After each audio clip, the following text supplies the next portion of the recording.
பொதுவா இப்பல்லாம் நேர்ல கொண்டு வந்து ஜாதகத்த குடுக்கிறத விட, மேட்ரிமோனி போன்ற தளங்கள்ல தான் பெண்ணுக்கு ஆண் வரணும், ஆணுக்கு பெண் வரணும் குடுக்கக்கூடிய அமைப்புகள் இருக்கு.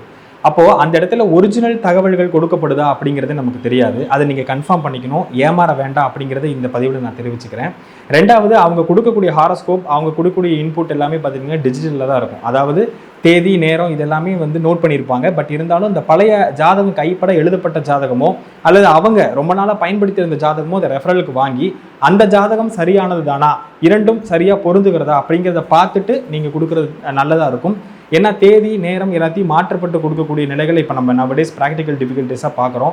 ஸோ அதனால் நீங்கள் வரக்கூடிய தகவல்கள் சரியா அப்படின்றத பார்க்கணும் அப்படின்னா, நீங்கள் ஏற்கனவே அவங்க கிட்ட இருக்கக்கூடிய ஹாரோஸ்கோப், மேனுவலாக இருக்கக்கூடிய ஹாரோஸ்கோப்பை வாங்கி அதை சரிபார்த்து அதன் மூலியமாக நீங்கள் வரன் பார்க்குறது ரொம்ப சாலச்சிறந்ததாக இருக்கும். ஏன்னா ராசி, லக்னம் இது போன்ற அமைப்புகள் சரியாக இருக்கா அல்லது அதில் ஏதாவது பிழை திருத்தங்கள் இருக்கா அப்படிங்கிறத வெரிஃபை பண்ணிவிட்டு ஜாதகத்தை நல்லா அனலைஸ் பண்ணிவிட்டு அதுக்கப்புறம் வரன்கள் பார்க்குறது ரொம்ப சிறப்பாக இருக்கும் அப்படிங்கிறத தெரிவிச்சுக்கணும்.